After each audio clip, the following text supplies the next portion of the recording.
Hello students, welcome to the Hindu News Analysis by Baji IAS Academy. Today we will discuss some of the most important and relevant news articles and they are given in the Hindu newspaper. Okay, so before actually discussing all these articles, important news articles, please subscribe to our YouTube channel and also hit the bell icon because we have started the maths classes and also English classes. Okay, so they will be helpful for your exam. Apart from UPSC exam, they'll also helpful for your state PSA examinations. Okay, so let's get into the discussion. These are the list of important news articles for today's discussion. The first article is with respect to gig workers. In recent times, gig workers or gig platform workers is a buzzword. Okay, uh, state government Rajasthan has formulated a gig worker or the platform worker board to ensure the welfare benefits are received or given to the gig workers or the platform workers. So in this context, we will understand what is the what is the mandate of this gig workers or the platform workers board and how the code on social security will provide more and more benefits to the gig workers we will discuss. The next one is India must not excessively rely on few large markets. Few large markets like US, European Union markets when it comes to exports or when it comes to India's trade. Because if you see this year, April, India's total exports have slumped to around 34.64 million dollars billion dollars. Okay, so 34.6 billion US dollars. So in this context, the article has been suggesting that India should integrate its value chains with the rest of the world. It should not excessively depend on very few countries because that will hit India's interests. Okay, so India's trade interests, and it is not a good strategy in the long term, and that is what this article has been emphasizing. And you very often hear about the Kasargod tragedy, or it is because of the endosulfan use in cashew plantation, and this have a significant health risks to the people who are living in the Kasaragod district of Kerala. So, okay, so this is continuously in news. Now we will discuss what is endosulfan case is exactly and what are the impacts of endosulfan, how it has been impacting the human health. The next article is Meghalaya. There are few tribes: Kasi, Karo, Jaintia tribes. Okay, so they are hill tribes, and they generally follow the matrilineal structure. Okay, in opposition to or in contrast to the patrilineal structure, they follow the matrilineal structure. So we will understand what exactly is the matrilineal structure and what is the issue. Why Khasi Council has mandated that the father's surname will not be eligible for granting ST certificate, the scheduled caste certificate, because a Kasi tribe is a scheduled tribe category. It comes under the scheduled tribe category. So the next article is India moves closer to getting its first indigenous vaccine against dengue. So as of now, we do not have a vaccine for dengue. So it is uh, treated with the other drugs. So therefore, the ICMR along with India's vaccine manufacturers have mooted the idea of uh, dengue vaccine. Okay, so it has also given the approvals for third clinical trial. So once the clinical trial started, it is highly likely that India would develop a vaccine for dengue as well. So because it is a significant health risks. Not it poses significant health risk not just in India but in the across the globe. So therefore, developing vaccine for such a potent disease, such a harmful disease is very important.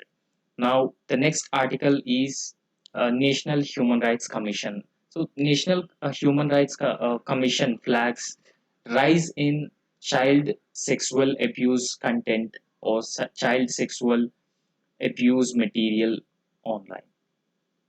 Now, we need to understand what is a child sexual abuse material and what is the mandate of the National Human Rights Commission when it was formed.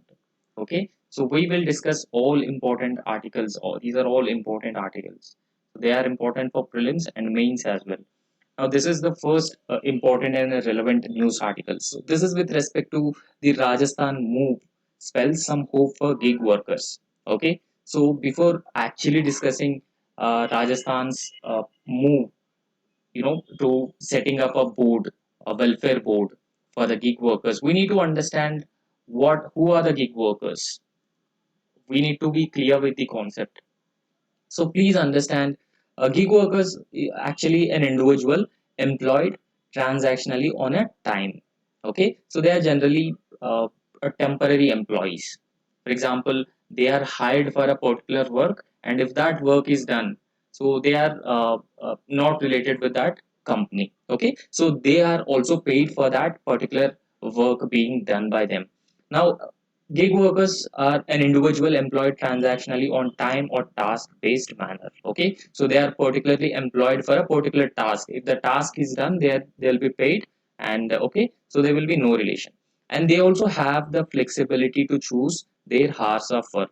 So some gig workers can work at a night shift, or some gig workers can work evenings, mornings, at any time. Okay, because in recent times there was several online food delivery apps, Zomato, Swiggy, and also the apps like Uber, Ola. So all these have been facilitating the gig workers, or uh, giving fillip to the growth of the gig worker or the platform workers across India. So apart from that, there has been an increasing freelancer work as well. Okay, so increasing freelancer work. So what happens with this freelancer work or gig worker? So it is generally advantageous or beneficial for the company, because company no need to pay them the insurance or other benefits. Okay, so generally if a company hires a formal employee, then it would be obligator on the part of the company or the employer to contribute some amount of money for the provident fund of the employee, and it also contributes for the social, it also provides social security, healthcare benefits, occupational safety benefits, a wide range of benefits. Okay, so this will significantly reduces the cost on the part of a company, and it is beneficial for the company because they are paying per task basis. Okay, so they are paying per task basis, so this will ultimately benefit the companies. So if you look at some of the statistics or some of the data related to gig workers in India, around 15 million freelancer workers working in various sectors. Okay, so these sectors include the wide variety of sectors, whether it is about the cleaning, micro tasks, deliveries, ride sharing, Ola, Uber. So these are some of the ride sharing apps, and gig workers are also engaged with this. And apart from that, they also engage in personal services like care, teaching, wellness, IT, design, and management. Okay, so these all 15 million freelancer gig workers have also engaged in a wide variety of sectors. Now, apart from these 15 million workers, there were also 90 million workers. So 90 million jobs could potentially be added by the gig economy in near future. Okay, so around 1.5 crore gig workers have been working in India, and in future, because of the growth in startups. Okay, there has been an exponential growth in startups in India, and exponential growth and the flexibility being offered by the gig, the platform workers, the platform work or the gig work being offered to the workers and the companies, it will create another 90 million jobs. Okay, in a near future, it is expected. Now, if you break down India's total gig workforce, majority of the gig workforce are engaged in higher skill freelancing work. Okay, so higher skill freelancing work includes IT, design, management, etc. Now, apart from this, 17 percentage of gig workers have engaged in personal services like care, wellness, and teaching. Now, a fraction of amount of gig workers have also engaged in low skill gig work. So they include cleaning, motor tasks, micro tasks, deliveries, and ride sharing. Okay, so this is actually the composition of gig workers in various sectors. However, so if you look at the key players who have engaged the gig workers or the platform workers, they are Uber and Ola. Okay, so we come across Uber and Ola. This is about hiring cabs, and they are also a key players in gig economy. So this is with respect to personal and transport. And apart from that, there is also online food delivery of by Swiggy, Zomato, Delivery, and Dunzo. Okay, so they deliver food using with the help of gig workers or the platform workers. And there are also other companies like Urban Company, House Joy, and they provide home personal and services. So these are all the services where they engage gig workers on a large scale. Okay, so percentage of companies looking to hire the gig workers. Please remember, we have discussed that in future there is a potential of 90 million jobs will be created in gig economy. Okay, gig economy. So in this context, several companies have been looking to employ the gig workers. They include fast moving consumer goods, pharma category 15 percentage. Okay, so in future around 69 percentage. So these are different categories or different sectors which are looking to employ the gig workers. They include financial services, banking and insurance, manufacturing, technology, and services. Okay, now what are the benefits of uh, so, what are the benefits of hiring gig workers? So, we have discussed that it benefits the companies that their cost will be reduced, and apart from that, it also provides flexibility for the worker. Okay, flexibility for the worker. Okay, so the work hours he can decide and work. So, therefore, it provides flexibility for the worker, the gig worker, and it also provides the benefits for the company, reduces their operating costs, and they can also earn more income apart from their conventional jobs, the gig workers. Now listed here there are a number of benefits for hiring gig workers. One include on demand expertise. So if there is a demand increasing for a particular service, the company can readily hire the gig workers or the platform workers, and once the task is done, so they will not have any relation with the company, and they will be paid for the task done. Secondly, scaling up rapidly. If a company wanted to increase its operational base or increase its operations, it can scale up rapidly by hiring the gig workers or the platform workers. Okay, so the next benefit will be access to global talent pool. You cannot employ you there is you can employ an individual from other countries also, because when an individual is engaged in an online work, high skilled online or the digital work, you can also engage a person who is from other country. Okay, so therefore there will be an access to global talent pool. And secondly, round the clock work is being done, so they are available for 24 hours, so that the round the clock work can be done without any interruption. The potential new business models will also be developed with the help of the gig workers.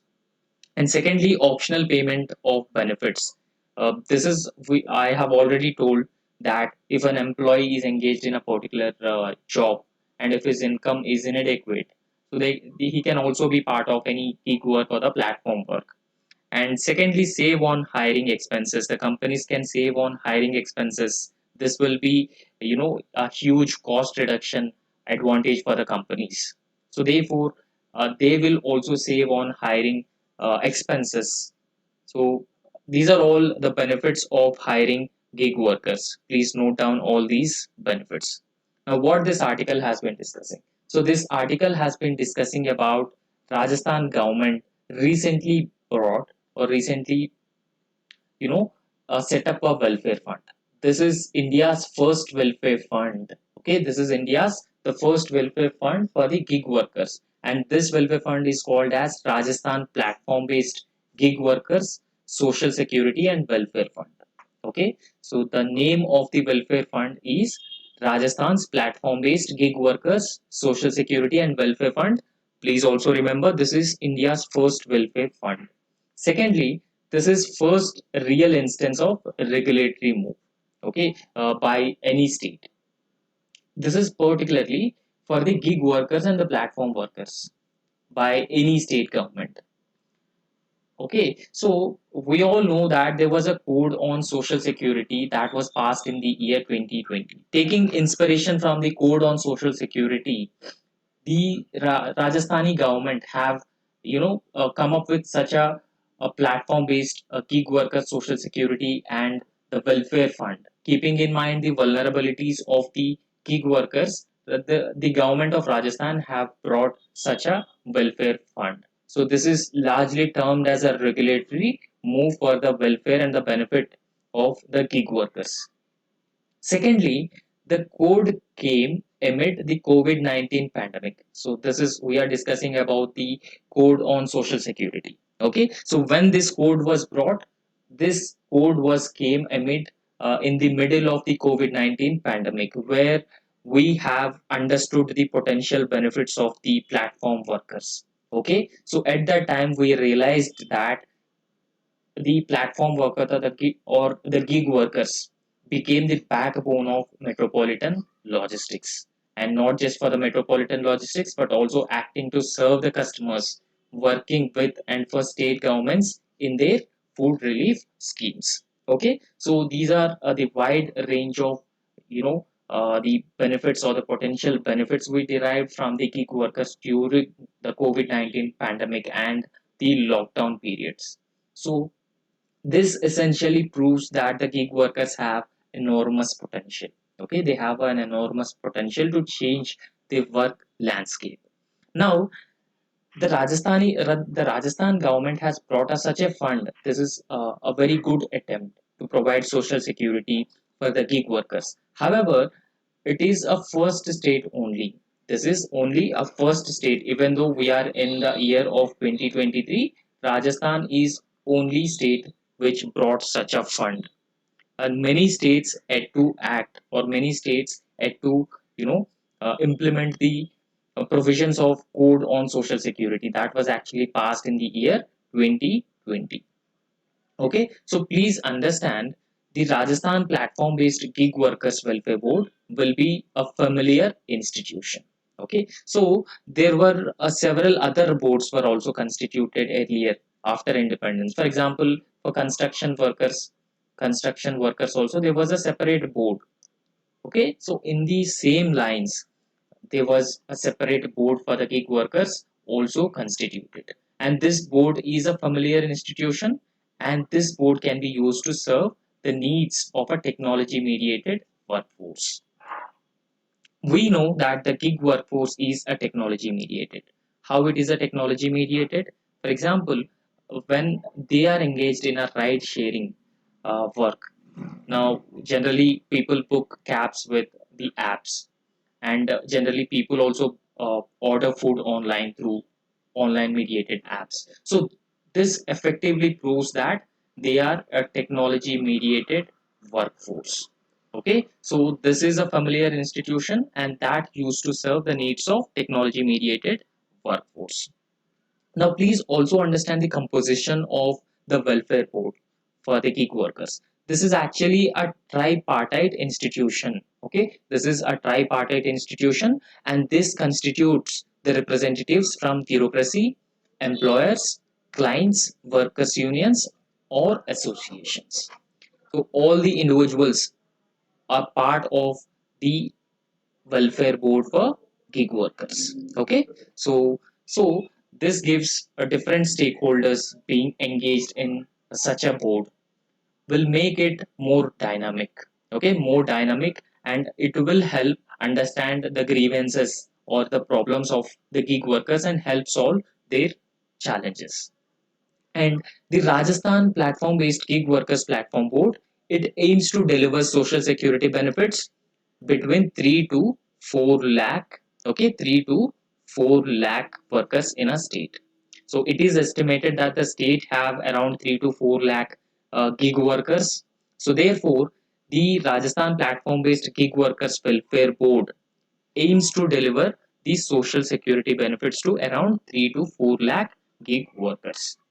Now the code on social security, it actually gives the state ministers, okay, the code on social security is actually passed by the parliament. Okay, this is actually passed by the parliament, but it empowers or gives powers to the ministers, labor ministers in every states, to mandate of choosing a narrow bucket of programs. Okay, so a narrow set of programs, and this code effectively gives the or empowers the state labor ministers to decide on the provident fund, employment injury benefit, housing, educational schemes for children and workers, skill upgradation, and funeral assistance. So these all categories of the welfare benefits are being decided by state labor ministers, and this flexibility is being provided by the code on social security. Okay, so however, so there are few key protection schemes. Okay, so what are those key protection schemes? They include disability cover, health,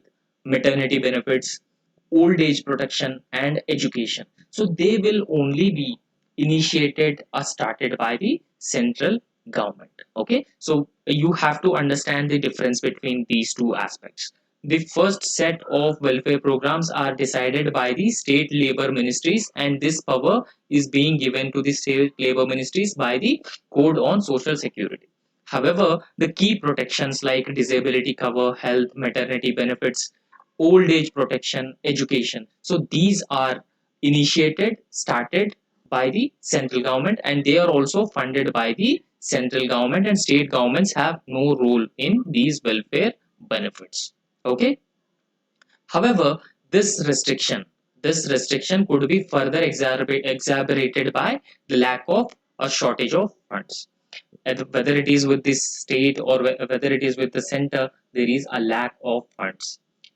Now, the restriction being given under the code of social security for the state labor ministries, okay, because they decide only a set of programs, and this will further the existing exacerbated by the existing lack of funds or shortage of funding. Okay, so apart from this, the code also mandates that the employer or the company have to mandatorily share at least 1% or 2% of their revenue with the new schemes. Okay, they mandatorily share their revenue with the new schemes, any new schemes which are either introduced by the state governments or the central governments. Okay, so I have already told you that we lack funds. Okay, we lack funds, or there is a shortage of fund.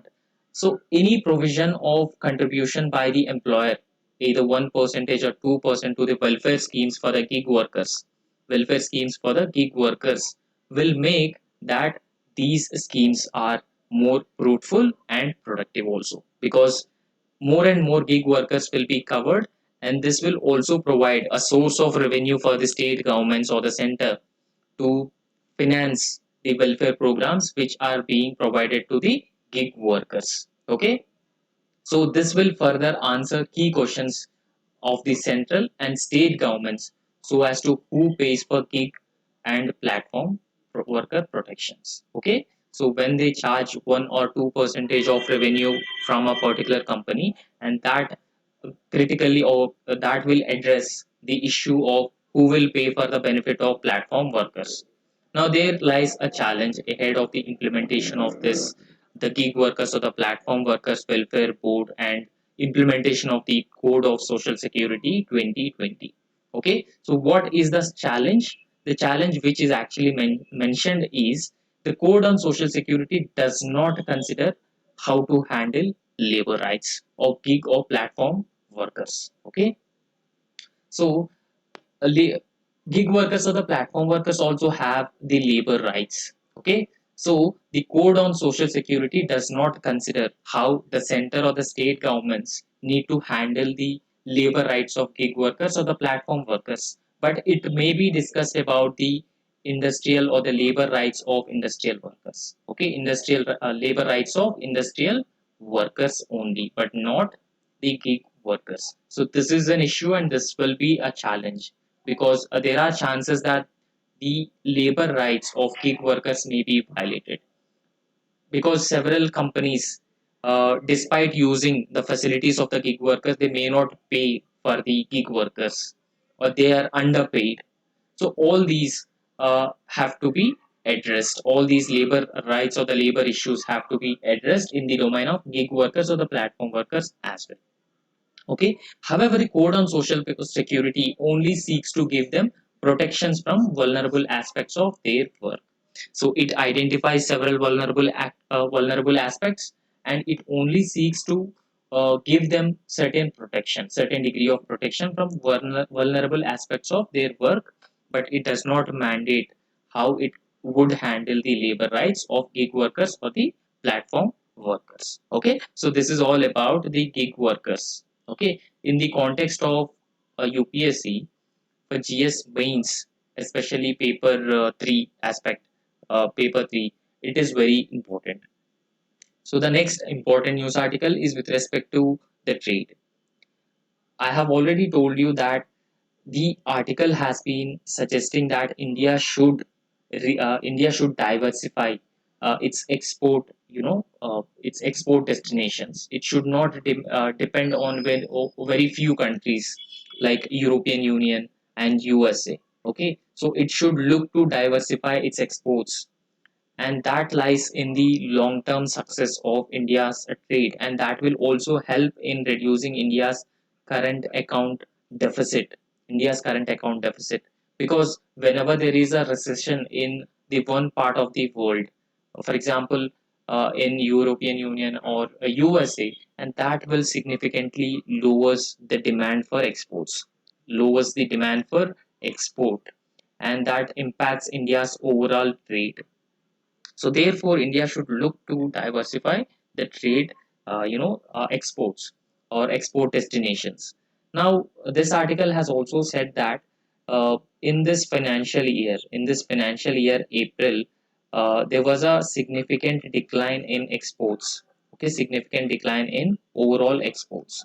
So the exports were just reduced to 34.6 billion in April month.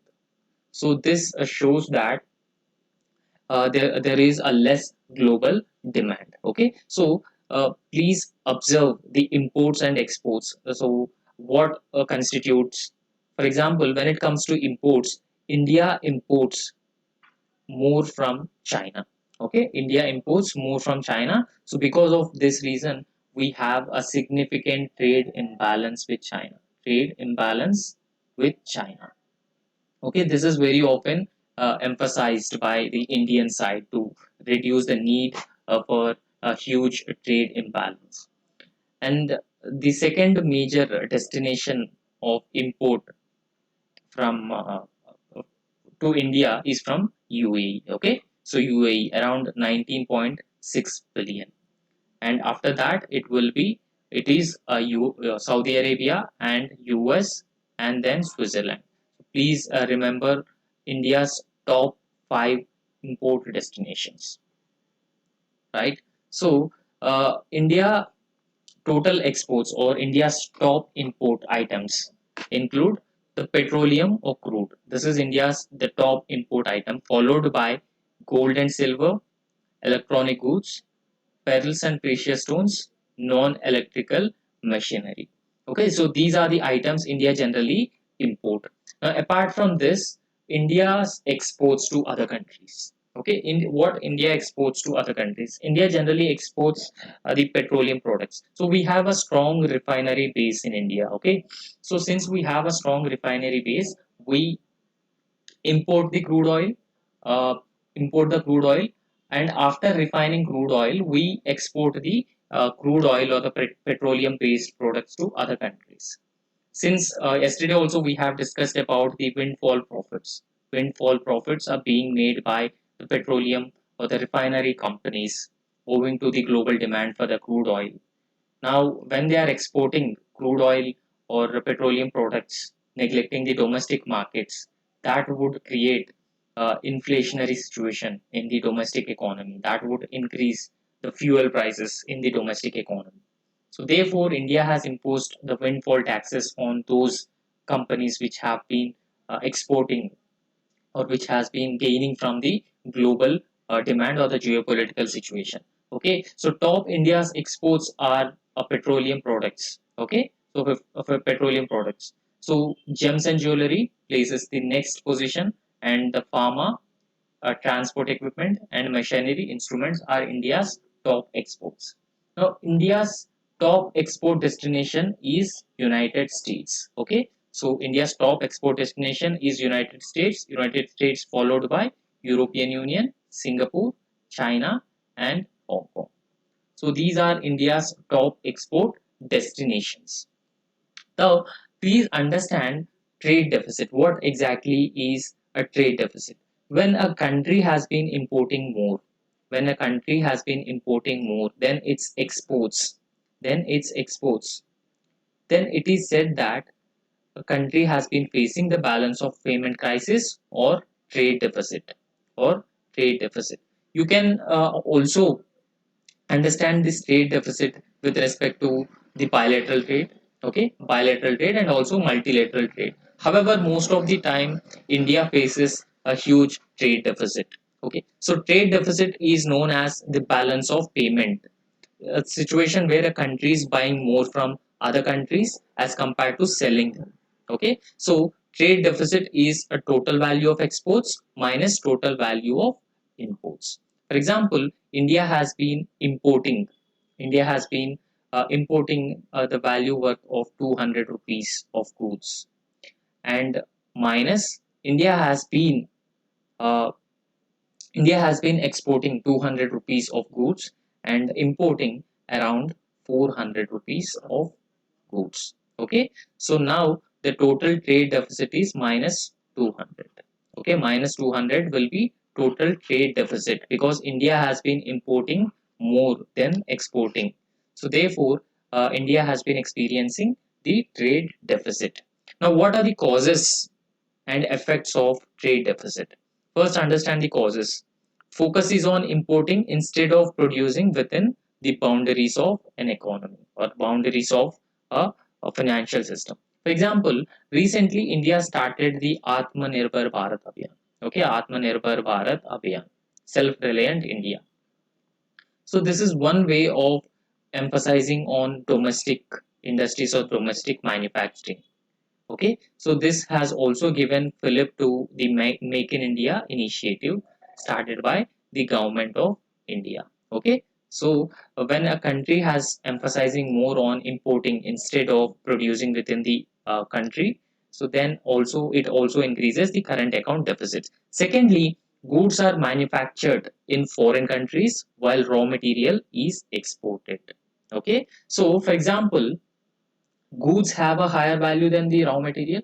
Okay, so a country A has been exporting raw material to country B. However, country B has been producing the final goods. Country has been producing final goods, and country A in turn return importing the final goods, and this will also increase the current account deficit or the trade deficit. And what will be the effects of the current account deficit or the trade deficit? Negative balance of trade demands foreign exchange to bridge gap between import and export. Excessive imports leads to lesser demand of domestic products. So we have a certain degree of domestic manufacturing as well. Okay, so we also have a domestic manufacturing industries. So when we import more, or when the import dependence has increased enormously, then there is a probability that the demand for the domestically manufactured goods will further reduce. Okay, so when a demand is being reduced or declined, then that will also create unemployment. Okay, that will also create unemployment and even leads to recession in an economy.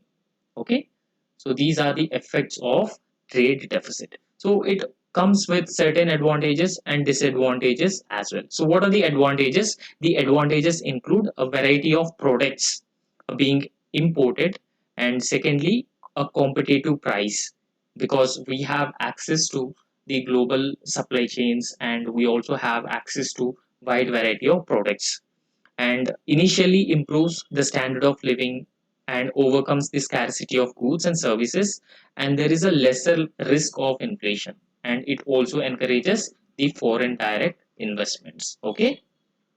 Secondly, it comes with a good number of disadvantages also. So they include reduction in domestic production, unemployment, negative balance of trade reflects a lower GDP. Fourth, weakening of domestic currency, and it will lead to deflationary situation. And fifth, finally, government might put its assets and resources stock by attracting the FDIs. Now, trade deficit versus trade surplus. So you can go through all these points. Okay, you can go through all these points because they are not much relevant for the news articles. So just go through all these points. Now, finally, what this article has been suggesting is that India must use this period to review the overall trade stance. So, this article has emphasized that India has been excessively dependent on a very few export destinations or very few markets in Western countries. So, therefore, India must review the overall trade stance and its reliance on few large markets, such as European Union, USA, and the other countries. Okay, so therefore, India should focus on pursuing a greater integration with the global value chains. India should also focus on uh, uh, export destinations like South America or Latin America, Africa, South Asia, Southeast Asia. Okay, so greater global integration, uh, and also ink the multilateral trading arrangements. So that will help realize India's objectives in the long term. So these would yield better outcomes than fresh measures to hold down the import bill. Okay, so in the long term, this will yield positive results for India's trade. Okay, this is all about this article. So next article is with respect to the Kasi Council order on father surname sets a war of words. See, understand. So, in the state of Meghalaya, uh, there is generally a matrilineal system. Okay, matrilineal system. So, we know the patriarchy. Okay, a patrilineal system. For example, when marriage took place, the children inherit the properties of father. Okay, so not just the property of the father, but they also inherit the surname of the father. But on the other hand, in contrast to that, in matrilineal structure, what happened? The children, especially the elders, especially the elder girl of a woman, inherits the property of her mother. Okay, sure. So she inherit the property of her mother, and also she inherit the surname of her mother. So this is the difference between the patrilineal structure and the matrilineal structure. Now, one of the tribes in Meghalaya, that is Khasi tribe. Okay, so other tribes, what are the other tribes? The other tribes include uh, Garo and Jaintia. Okay, so these are the other tribes in Meghalaya. So apart from Khasi tribe. Now the Khasis follow the matrilineal structure. Okay, Khasis follow the matrilineal structure. Now please understand what exactly is the matrilineal structure. Now in the matrilineal structure, what generally happens is that we already discussed that the elder girl child or the elder girl of a woman inherit the property of his her mother. Okay, now, Khasis inhabit in the eastern part of Meghalaya. So, in Khasi and Jaintia hills, they are in Meghalaya state. So, they have the matrilineal society. In matrilineal society, what happened is a descent is traced through the mother. The child descent is traced through the mother, but the father also plays a very important role in material life of a family. What is a material life? For example, looking after the family, earning a livelihood, and taking care of the children. So therefore, father also plays a very important role in the material life of the family. However, they practice the matrilineal structure or the matrilineal, they follow the matrilineal society. So what is a matrilineal society? In matrilineal society, descent is traced through the mother. Now, in the matrilineal society, such as the Kasis follow, what happens is the younger daughter is eligible to inherit the ancestral property. For example, if a family have an ancestral property, uh, in other parts of the country, generally what happens is the elder male or the male members of a family are eligible to inherit the property and also the surname. But in the case of a matrilineal society, what happens is the younger daughter is eligible to inherit the ancestral property. And in case if she dies, the elder daughter dies without any surviving daughter.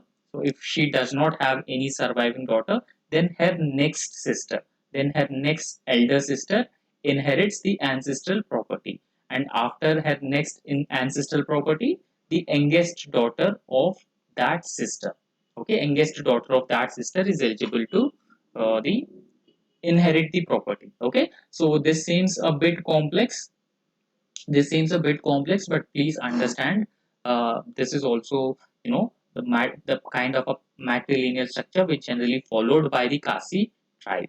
Okay, now they are also recognized as a scheduled tribe in the state of Meghalaya. They inhabit in the state of Meghalaya. For example, if a woman wants to dispose of her ancestral property, she must abstain or obtain the consent or approval of uncles and her brothers. Okay, so this is also a rule which is set up. So in case if she wanted to dispose of her ancestral property. Okay, now uh, what exactly the issue of Kasi Council order on father's surname? Okay, so this is all about recently these are tribal areas. Okay, so uh, for example, imagine in the remote there is an autonomous district council. Okay, so in the state of Meghalaya there was an autonomous district council. So these are the list of autonomous district councils in different states. So they include the Kasi Hills Autonomous Districts Council, the Jaintia Hills Autonomous District Council, and the Garo Hills Autonomous District Council. So we have a basic idea that the sixth schedule talks about the administration and the governance of the scheduled areas in Assam, Tripura, Meghalaya, and Mizoram.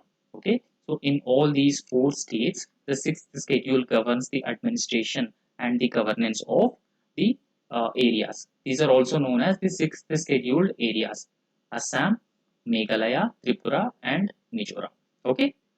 Now the in Meghalaya, within Meghalaya, there is a Kasi Hills Autonomous District Council. And secondly, there is also a Jaintia Hills Autonomous District Council and Garo Hills Autonomous District Council. Now apart from Meghalaya, there are also other district hill councils. They include Chakma Autonomous District Council in the state of Mizoram. Apart from that, Lai Autonomous District Council, Mara Autonomous District Council. Now in Tripura also there is an autonomous district council, that is Tripura Tribal Areas Autonomous District Council. Now in Assam also there is a Dima Hasavu Autonomous Council, Karbi Anglong Autonomous Council, Bodoland Territorial Council. So these are all autonomous district council which are mandated under the sixth schedule of the Indian Constitution. Okay. Now, what this autonomous district council? So these councils are autonomous bodies and they are constituted under the sixth schedule of the Constitution of India. Okay, so they are actually constituted under the sixth schedule of the Constitution of India with the objective of framing laws. Okay, their objective of setting such a councils is framing laws to safeguard the rights and interests of indigenous tribal people within their jurisdictions. Now, please understand this article. So, in this article, recently the Kasi Hill Autonomous District Council, okay, Kasi Hills Autonomous District Council mandated that it has it has issued an order. Okay, it has issued an order, and this order says that, for example, if a particular individual from the Khasi tribe, if a particular individual from the Khasi tribe, to obtain the scheduled tribe certificate, to obtain the scheduled caste certificate, then he must not inherit the surname of his or her father. Okay, so he must not inherit, please remember, he must not inherit the surname of father, but he should mandatorily have the surname of mother. So this is in the context of the following the matrilineal structure. So matrilineal society in the state of Meghalaya, in the context of Khasi tribe. Okay. So however, this order has faced backlash. Okay, this order has faced backlash from several groups. However, so section 3 and 12 of the Khasi Hills Autonomous District Khasi Social Custom Lineage Act 1997 mandated that only those following the custom of using their mother's surname will be identified as Khasi, and scheduled tribe certificate will also be given to only those individuals. Okay, so this Khasi Hill Autonomous District Council says it just followed the law, and it also has the power to frame laws to safeguard the interests of the tribal people, safeguards the interests of or the rights of the tribal people. And this also says, the Kasi Hill Autonomous District Council also says that it is committed for the preservation and protection of the age-old tradition of a community.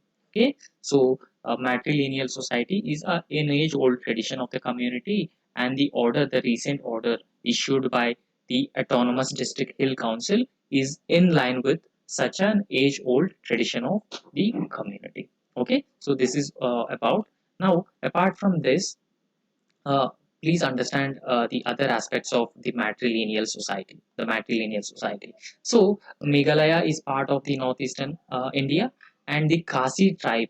This follows the ancient tradition of matrilineage. Okay, so this follows the ancient tradition of matrilineage. So where women inherit the ancestral property first. Secondly, children adopt their mother's surname. And third, local markets are generally owned by the female vendors. Okay, so the local markets are generally owned by the independent female members, and they have the complete control over the business. And these are the chief characteristics of a matrilineal society in the Kasi tribe. So in the Kasi tribe. Now, apart from that, the Kasi community men also plays a very important role in overall material well-being or the material life. Okay, so they are second fidel to a woman, and this situation rarely found elsewhere in India. So across India, we generally see the patriarchal structure, but it is contrast, uh, the the system which is generally followed in the Khasi tribe is generally contrast to what is normally followed in rest of India. Now the next article is with respect to the endosulfan. Okay, is with respect to endosulfan. Now, what is endosulfan? Okay, what is endosulfan? Now, endosulfan is a widely banned pesticide. Okay, please remember, endosulfan is a pesticide with hazardous effects on human genetic and endocrine system. Okay, so human genetic and nervous system, endocrine and the genetic system, this will have a huge implications. Endosulfan. Also remember, endosulfan is a pesticide. It is widely used in cashew plantation. Now, what are the hazardous impacts of endosulfan pesticide? The hazardous impacts of the fertilizer, the pesticides include a delayed reproductive development, also late sexual maturity. Secondly, it will lead to the sensory loss, and it will also causes neurotoxicity. And apart from that, it will also result in a long range contamination of food and water. Okay, food and water, and that will lead to the birth birth abnormalities among children. Okay, so apart from that, there is an endocrine disruption and stunting of hormones, and it also leads to bioaccumulation. Substances not leave body. Okay, so there is a bioaccumulation and biomagnification. So when a bioaccumulation takes place, it accumulates over the human body, and it will also create several other health related problems, and it will also result in autism. Okay, now this is a neurotoxic. This is neurotoxic. Now endosulfan blocks the inhibitory receptors of CNS, and it also disrupts the ionic channels and destroys the integrity of nerve cells, and the report of fact finding mission. Okay, so this is according to a report of a fact finding mission. It is neurotoxic, and it will have a long range implication. Secondly, the Kasagod disaster. Kasagod disaster. So from the mid 1970s, Kerala villages used aerial spraying of endosulfan. So in several Kerala villages, especially the Kasagod district, they have used the aerial spraying of endosulfan on 4,600 hectares cashew nut plantation. Okay, so locals reportedly experienced illness and also deformities. So locals have experienced several health related problems. Now, where it is used, endosulfan is used sprayed on crops like cotton, cashew, fruits, tea, paddy, tobacco, etc. Okay, for control of pests in agriculture such as whiteflies, aphids, and beetle swarms, etc. So this is widely used across different plants for the control of pests. Okay, so endosulfan is a pesticide. Now the rules, the global conventions which have been governing the endosulfan include: the global consensus was reached on adding endosulfan to the list of the banned substances. Okay, so for example, we have the Stockholm Convention on the persistent organic pollutants of 1972, and this has banned endosulfan because this is one of the persistent organic pollutant, and the use of endosulfan is banned by the Stockholm Convention on Persistent Organic Pollutants. And under pressure from the pesticide firms, India sought a remission on the ban for endosulfan for another 10 years under the from the ban. Okay, now in May 13, 2011, Supreme Court of India issues a temporary ban on production and storage of sale of endosulfan. Now see, since endosulfan has been widely used in the state of Kerala, particularly in the Kasagod district, so there has been a wide variety of health related defects or wide variety of health related impacts. So you can see how the abnormalities among a child because of the use of endosulfan, and also among the adults, the deformities, the health related problems. Okay, so because of this reason, the Supreme Court earlier ordered to pay the compensation of 5 lakh rupees for each victim. Okay, 5 lakh rupees for each victim of the endosulfan by the Kerala government. So therefore, the Kerala government had already paid the compensation.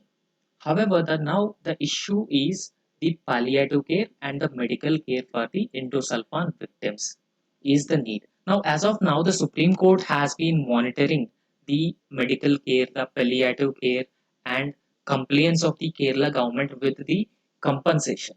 However, the compensation is already being paid to all the endosulfan victims across the state, mostly in the Kasaragod district. So now, what Supreme Court says that the state has already complied with the compensation class. Now it is the response. The High Court has given the responsibility to monitor the measures taken by the state to provide medical and palliative care of the victims of endosulfan contamination. Okay, so this responsibility of monitoring palliative care and medical care of endosulfan contamination is being entrusted on High Court by the Supreme Court. Okay, Supreme Court. Now High Court will monitor the efforts by the state government. Now we already discussed that the state government of Kerala have already disbursed around the 5 lakh rupees of compensation to over 3,700 victims. Okay, 3,700 victims. Now, please also understand the other aspects of related to endosulfan. So, it is known as a trade name thiodan. This is also known as thiodan, and this is organochlorine insecticide accumulate in food chains, and it also generally accumulates in the food chain. And there is a biomagnification also. Okay, biomagnification also takes place. So in different tropic levels, when when a particular pollutant is transforming throughout the tropic levels, it gradually bioaccumulates. Okay, it gradually bioaccumulates, biomagnifies. So accumulation is generally over a period of time due to eating food which is contaminated, or drinking water contaminated with endosulfan, lead to the overall accumulation of this pesticide. Okay, this organic pesticide, and that will lead to the problems like this. Now, this will bioaccumulate in aquatic ecosystems as well. And this is carcinogenic. This causes cancer as well. And cancer causing and effect on sexual character. Now, endosulfan is listed under the Rotterdam Convention on Prior Informed Consent. Okay. So, Rotterdam Convention on Prior Informed Consent. Okay, so please remember this prior informed consent is related to the Rotterdam Convention, and endosulfan is also listed under the Rotterdam Convention prior informed consent. Okay, so the Stockholm Convention on persistent organic pollutants also it is being listed. Now, apart from that, the Supreme Court of India has banned the manufacture, sale, use, and export of endosulfan throughout the country, citing the health harmful effects on health in the year 2015. Okay, so taking up the matter related to the CASA code strategy, the Supreme Court already banned the use, storage, export of endosulfan in the year 2015. So this is all about the endosulfan and its harmful effects on human health, and some provisions related to the endosulfan, and the recent Supreme Court judgment to give the responsibility of monitoring health and palliative care of the endosulfan victims to State High Court. Now, the next news article is India moves closer to getting its first indigenous vaccine against dengue. Okay, now as of now, we do not have any vaccine for dengue. Okay, so no vaccine for dengue. Now, this is a significant development because India is moving towards developing a vaccine for dengue, and it is also one of the major public health risks and leading to severe death and leading to death and morbidity of individuals. Now, understand what is a dengue disease. Dengue is a viral infection, and it is transmitted through the bites of infected mosquito. Okay, so this is an infected mosquito, and dengue is normally or generally transmitted through the bite of the infected mosquitoes. Generally, Aedes aegypti variety of mosquito generally transmit the dengue disease to humans. Now, the dengue disease causes flu-like illness and sometimes potentially a life-threatening complication called severe dengue. Okay, so these are the effects or the symptoms of dengue disease. Now, some statistics related to dengue in India and world include each year close to 50 million dengue infections get reported globally. Okay, so globally each year around 5 crore. Okay, around 5 crore dengue diseases are reported. So out of these, 70% of the dengue cases are from Asia alone. Okay, so within Asia, India contributes around 34 to 40% of dengue cases. Okay, now around so in all across the globe, out of the total number of cases, 70% of the cases alone from Asia or mostly from South Asia, and within Asia, 34 to 40% of the cases are from India alone. Now, the study has indicated that there are 33 million dengue cases in India on an average each year. Okay, 33 million. 33 million is around 3.3 crore dengue cases annually in India. Now, so the first dengue case was reported in India in the year 1946. In this year, the first dengue case was reported, and after that, there was a no major outbreak of for 2 decades. So for 2 decades, there was no major outbreak of dengue disease. The first epidemic occurred in Kolkata 1963. Now, epidemic. So please understand the meaning of epidemic. So epidemic generally confined to a particular region. Now, if it spreads across all other region, then that will become pandemic. Okay. So COVID-19 is a pandemic. So COVID-19 is a pandemic, and the spread of a disease is confined to a particular space or particular region, that is generally called as epidemic. Okay, so the first major epidemic which was occurred in the year 1963. Now, the precautionary measures or the preventive methods of the dengue disease include: keep home, environment and surroundings clean, remove stagnant water from containers, dump tires, and air coolers. Third, use mosquito repellents, medicated screens, coils, and sprays. Fourth, observe dry day once a week. So fourth, keep drains well maintained and repair shoes. So what is a dry day? Dry day is generally use a very less amount of water. Okay, so that will prevent the stagnation of water in front of individual homes, in front of our homes. Okay, so this way we will prevent the spread of the dengue virus, and we should also keep drains well maintained and repair jobs. So these drains should not be in a stagnant position. When they are stagnated, the water will also stagnate, and that will they will become the breeding grounds for mosquitoes. Okay, they will become the breeding grounds for mosquitoes. Now, it also suggested that avoid self-medication and consult a general practitioner if a high fever is being experienced for 48 hours or more. Now, there was a strategy for the control of the growth of the dengue spreading bacteria. Okay, so in examination, you may get the question that about the Ochreria bacteria. Okay, sorry, Wolbachia bacteria. So Wolbachia bacteria.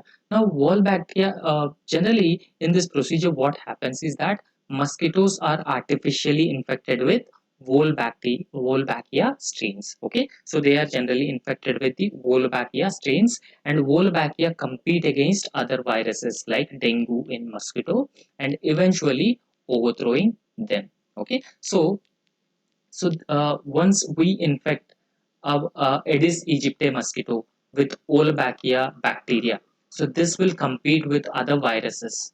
This will compete with the other viruses within the mosquito. And once it started competing, it overthrows this Wolbachia bacteria, overthrows virus, and thereby reducing the risk of spreading dengue diseases for other people. So not just that, the mosquitoes are released into the wild once they are inserted the Wolbachia bacteria. The mosquitoes are released into the wild where they breed with other mosquitoes. Okay, so once they start breeding with other mosquitoes, the Wolbachia bacteria will also be spread to the other mosquitoes. Okay, will also be spread to the other mosquitoes, and over a time, the percentage of mosquitoes carrying Wolbachia grows, and outbreaks are reduced. Overall, dengue or any other outbreaks would be completely reduced. Now, this makes it when we infect the Wolbachia bacteria, and it makes less possible for viruses to be transmitted to people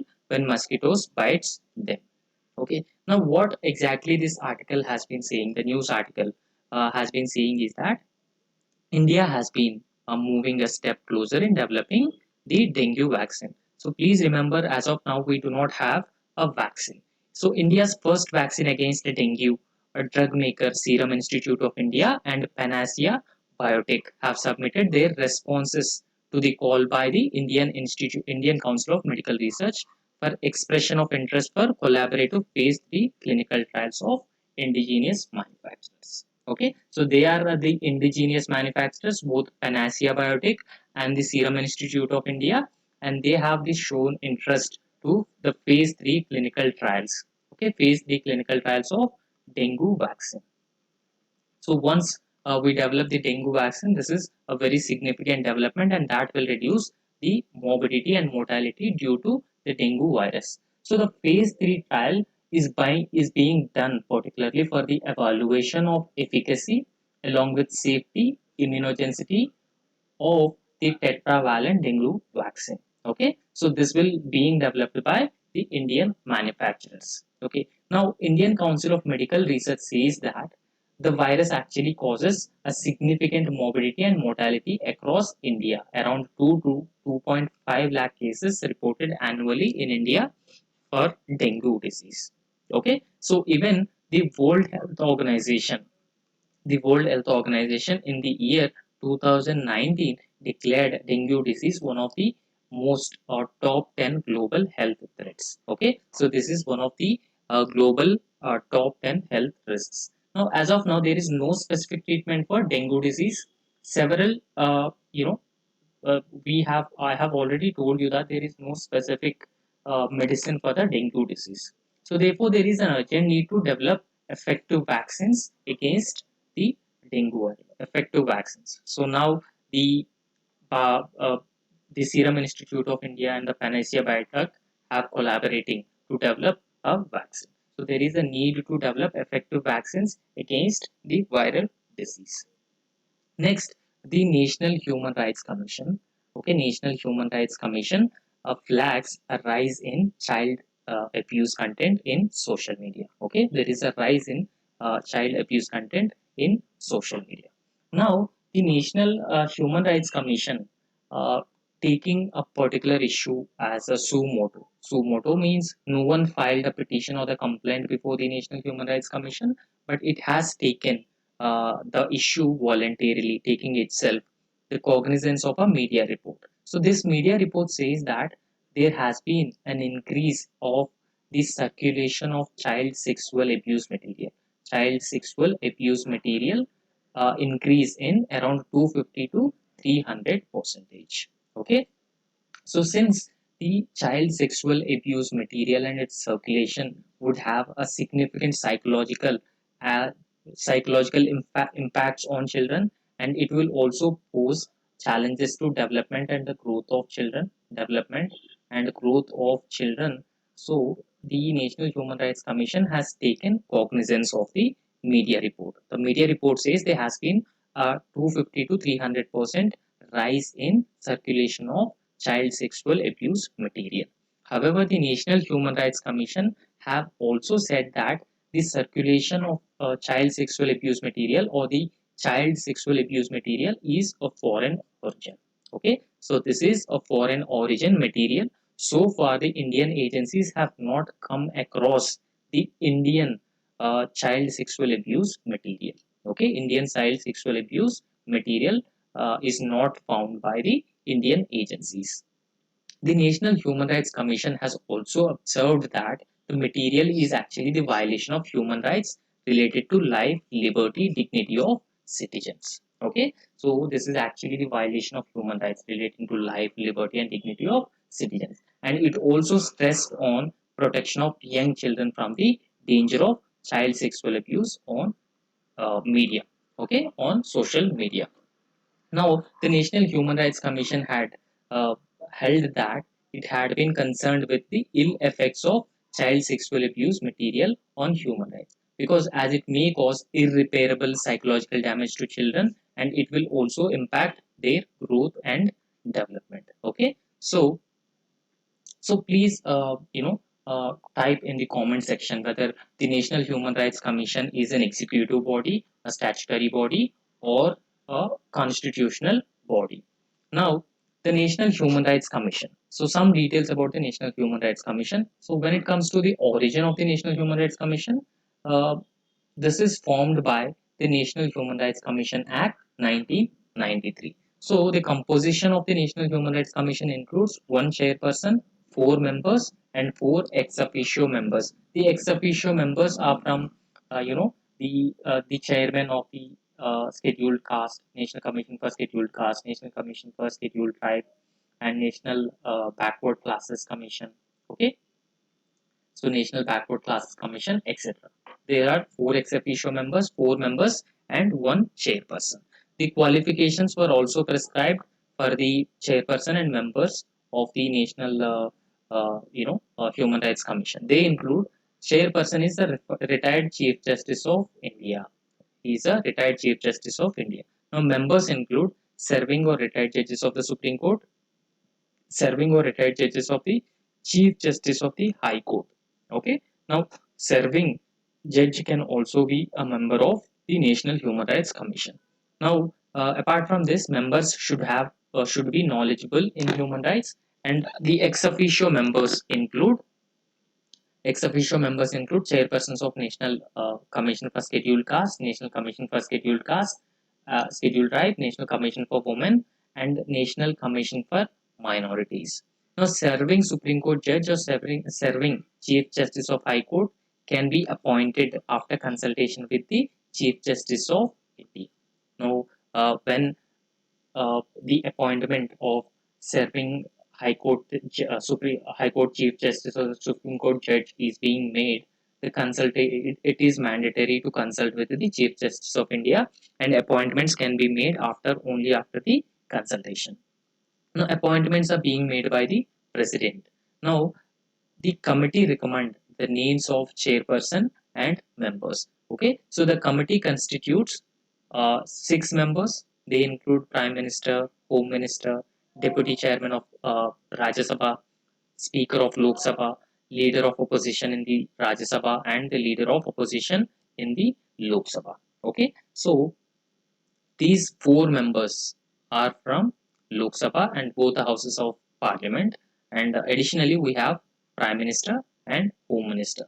So this committee recommend the names to the President for the appointment as chairperson and members to the National Commission for Human Rights. Okay, so they are removed by the President only.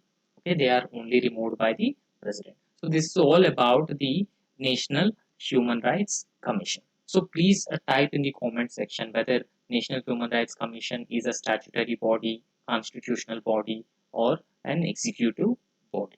Okay, so these are all important and relevant news articles. Okay, thank you.